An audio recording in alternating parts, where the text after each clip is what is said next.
Good morning and welcome to Monday morning, February the 16th today. I am going to do something I've been tempted to do, but haven't done it. Yesterday's devotion, which I didn't do because it was Sunday, and I put up the sermon instead.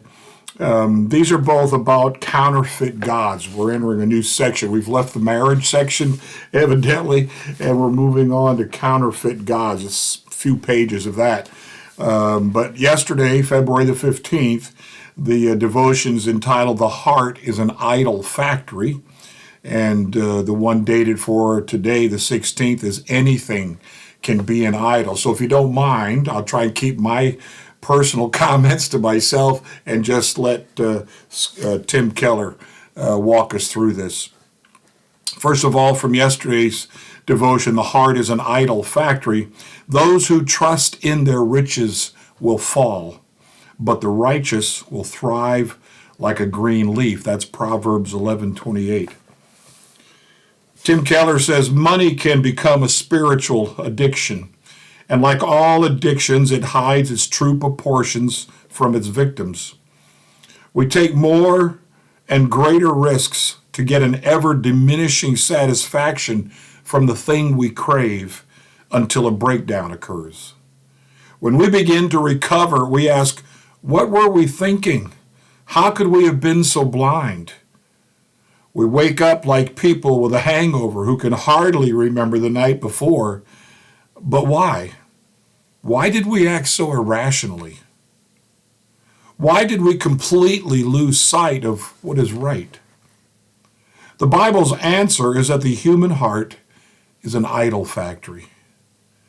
When most people think of idols, they have in mind literal statues or the next pop star anointed by Simon Cowell. Yet, while traditional idol worship still occurs in many places of the world, internal idol worship within the heart is universal.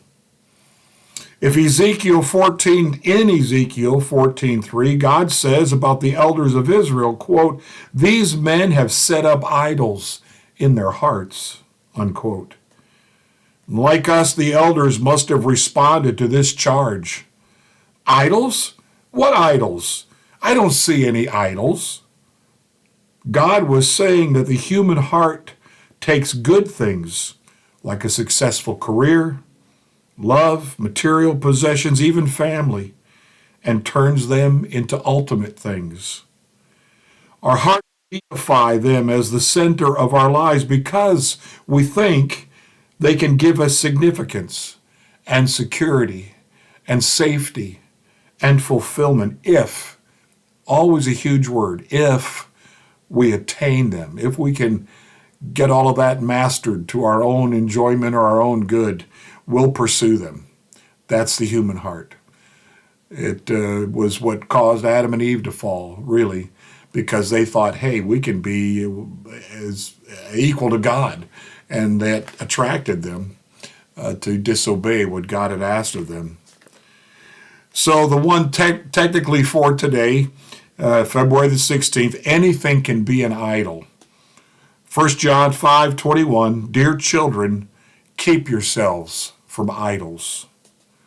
Anything can be an idol, and everything has been an idol.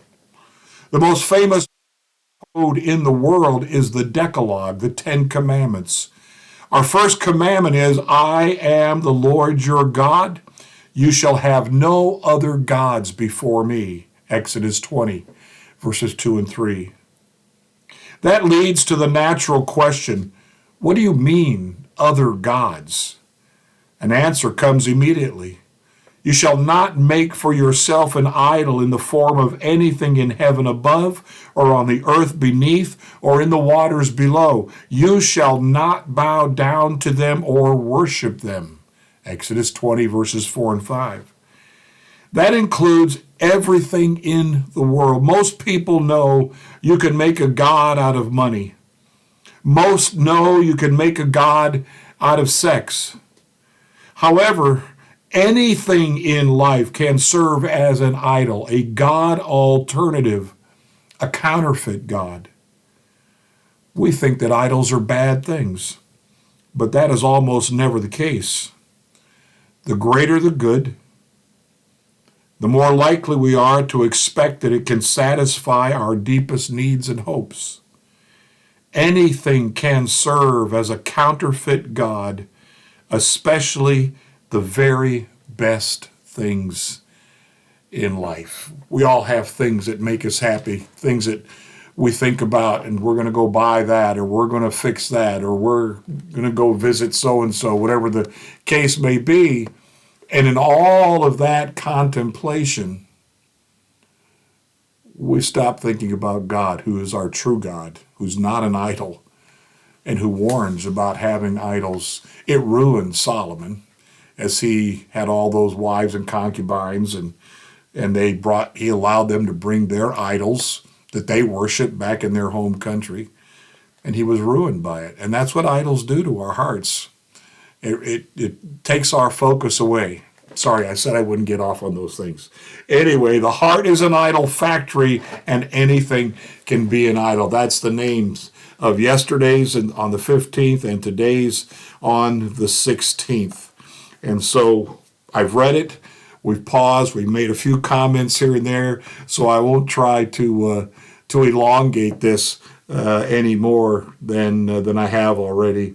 But remember Proverbs 11:28, those who trust in their riches will fall, but the righteous will thrive like a green leaf. And 1 John 5:21, dear children, keep yourselves from idols. I think there's another passage that says, protect your heart from idols, for out of the heart comes what's important to us. So that's those two will be all caught up after you listen to one for today with both of those included. So it's a Monday. It's a holiday. Well, I don't know. What do we go buy presents for President's Day? I'm not sure.